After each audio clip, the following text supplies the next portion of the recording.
Assalamualaikum warahmatullahi wabarakatuh. Guys, dimanapun teman-teman berada, semoga teman-teman sentiasa sehat selalu dan urusan teman-teman dipermudahkan oleh Allah SWT. Jadi guys, kita lihat dua perlawanan Indonesia bertemu dengan Vietnam. Memang bagi saya sangat seru ya. Kenapa saya katakan sangat seru? Dua-dua perlawanan itu berpihak kemenangan pada Indonesia. Kita lihat di GBK, iaitu ketika Indonesia bertemu Vietnam, walaupun di tempat kandang sendiri Indonesia, tetapi Indonesia menang tipis 0-1.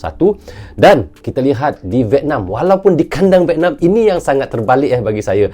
Dan apabila di kandang Vietnam sendiri, kita lihat Indonesia menang besar dengan 0-3 guys. Kalau kita lihat pada pasukan Malaysia sendiri, belum pernah lagi untuk menang di Vietnam itu ya, tetapi kita hairan bagaimana Indonesia boleh menang. Itulah kita lihat guys, bagaimana Sintayong meletakkan pemain-pemain yang boleh kita katakan di grade A, yang bermain di Eropah, yang abroad di Eropah, yang pemain-pemain kacukan Belanda yang dinaturalisasikan oleh Indonesia. Kini kita lihat banyak memberi sumbangan yang sangat besar untuk timnas Indonesia guys. Jadi guys, tidak mustahil ya, ini tanggapan saya sendiri, tidak mustahil Indonesia akan layak untuk ke babak yang ketiga ataupun putaran yang ketiga, dan tidak mustahil juga Indonesia akan layak untuk ke Piala Dunia pada tahun 2026. Dan kita tahu guys ya, Indonesia ada dua perlawanan lagi, iaitu akan bertemu dengan Iraq dan akan bertemu dengan Filipina. Jadi Filipina itu bagi saya tidak ada masalah untuk Indonesia, tetapi untuk Iraq itu kita doakan mudah-mudahan Indonesia dapat mengalahkan Iraq ya, untuk memutlakkan lagi, untuk melayakkan lagi Indonesia akan layak ke putaran yang ketiga.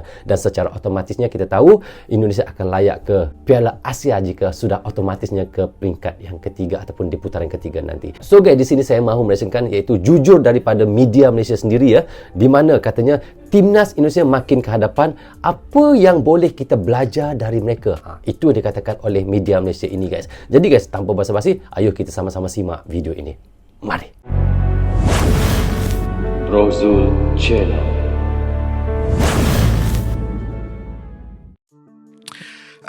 Faiz. Kish. Di negara jiran apa yang berlaku, Faiz? Ya, ini satu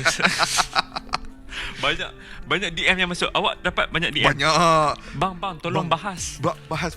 Bang, tolong bahas Vietnam Indo bang. Ada yang panggil aku Bungkish. Bungkis. Bung benar. Mas pun benar juga. Mas pun benar. Jadi untuk adik-adikku, sahabat-sahabat bola Indonesia, kita akan bercakap. Ini satu perlawanan di Stadium Maidin. Bukan Maidin USJ. Stadium Maidin di Vietnam. Dia dua game main kat Jakarta, main kat Midin kat. Dekat Midin. Dia sebut Maidin mu lawak, dia sebut Midin mu lawak. Aku tak tahu ikut hang lah nak sebut apa. Jadi di perlawanan pertama Indonesia menang 1-0. Satu terbang tinggi yang sangat sengit. Kita tahu betapa Vietnam dan Indonesia dalam 2-3 tahun kebelakangan ni, dalam AFF lah, dalam SEA Games lah, semua ni agak berseteru. Kita juga agak berseteru dengan Vietnam, terutamanya ketika adanya Park Hang-seo kat sana.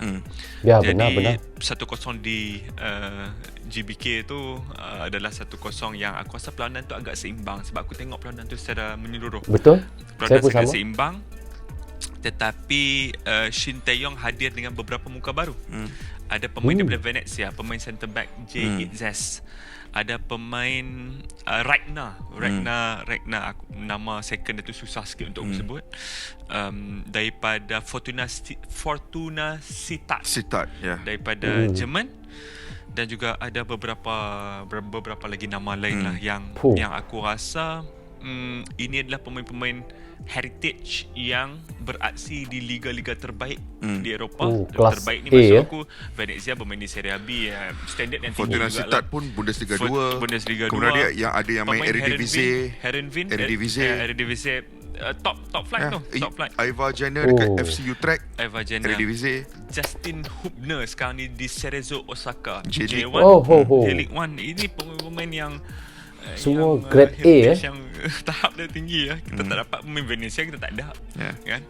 Jadi ada satu keyakinan baru.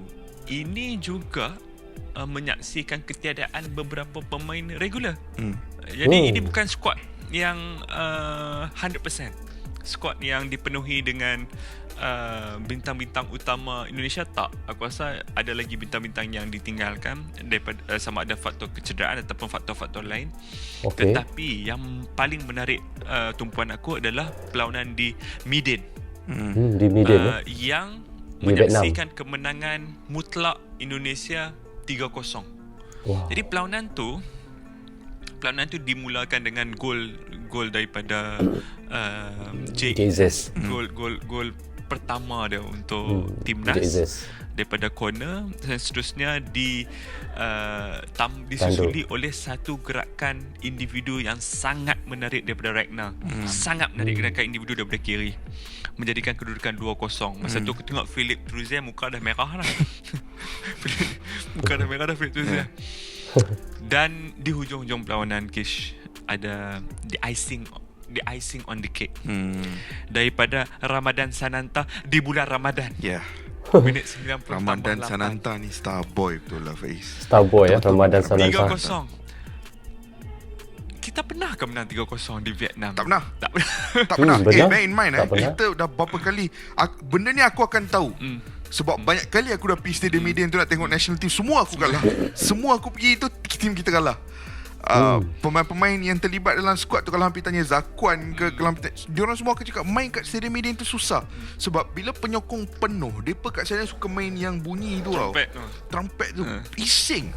Chan Ultras punya Chan pun takkan dengar.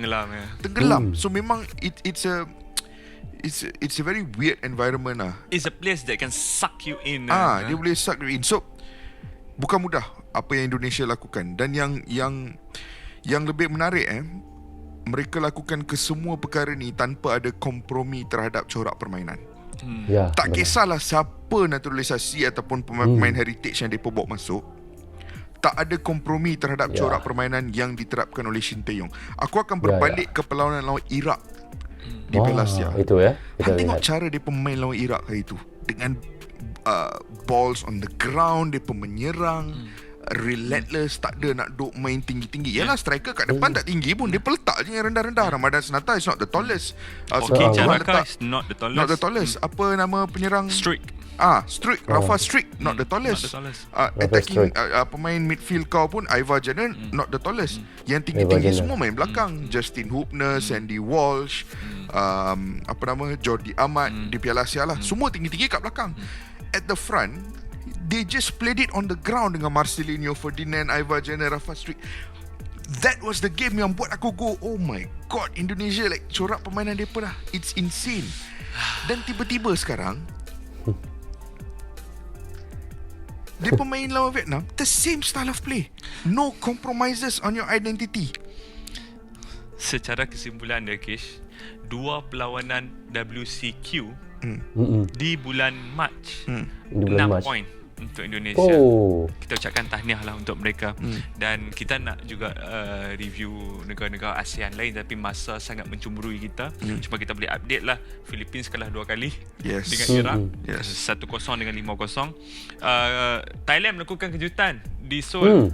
Seri 1 sama, tetapi di Bangkok mereka kenalah 3-0. Begitu juga dengan sahabat kita Singapura, jiran kita Singapura, kalah juga dengan India. Seri 2 sama.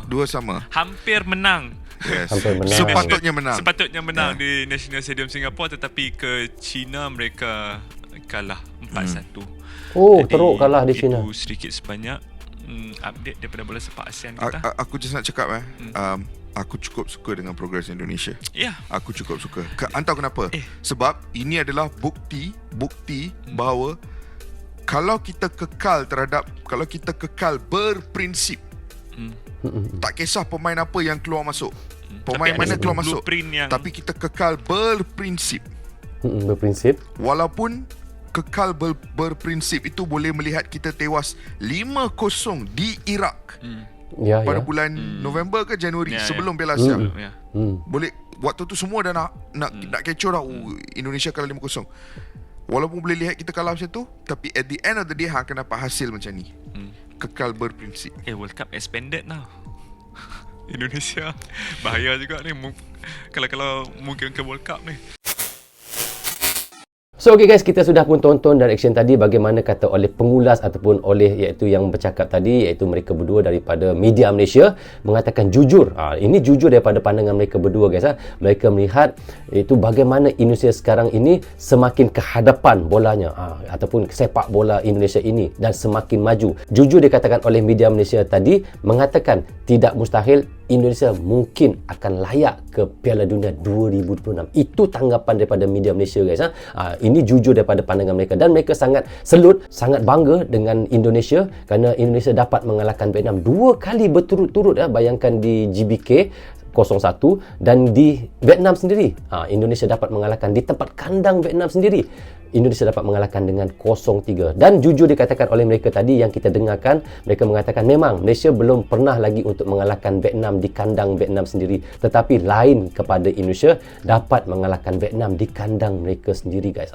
Jadi sebenarnya memang benar kata oleh mereka, memang mustahil sebenarnya untuk pihak lawan seperti kita, ya, seperti Indonesia, Malaysia, ya, untuk mengalahkan Vietnam di kandang mereka. Tetapi kali ini berbeza tidak seperti dulu lagi. Kita lihat Vietnam telah kalah pun di tangan Indonesia di kandang mereka sendiri. Dan daripada kekalahan yang 2 kali berturut-turut itu, guys, dengar kabarnya iaitu pelatih mereka, iaitu Philip itu sudah pun dipecat, ya, sudah pun dibuang daripada timnas Vietnam, dan saya tidak tahu lagi siapa untuk pelatih yang baru untuk Vietnam yang akan datang. Tetapi yang saya dengarkan, yang pelatih yang sekarang ini sudah pun dipecat kerana Vietnam sangat malu dengan Indonesia kerana 2 perlawanan, bukan 2, sebenarnya 3 perlawanan straight, ya, ketika di Piala Asia Vietnam sudah kalah juga dengan Indonesia 0-1, dan di GBK pun Vietnam kalah lagi dengan Indonesia 0-1 lagi, dan di Vietnam sendiri, di kandang sendiri, itu yang membuatkan Vietnam lebih malu lagi kepada Indonesia dengan kekalahan 0-3, guys. Memang sangat memalukan, ya, di kandang sendiri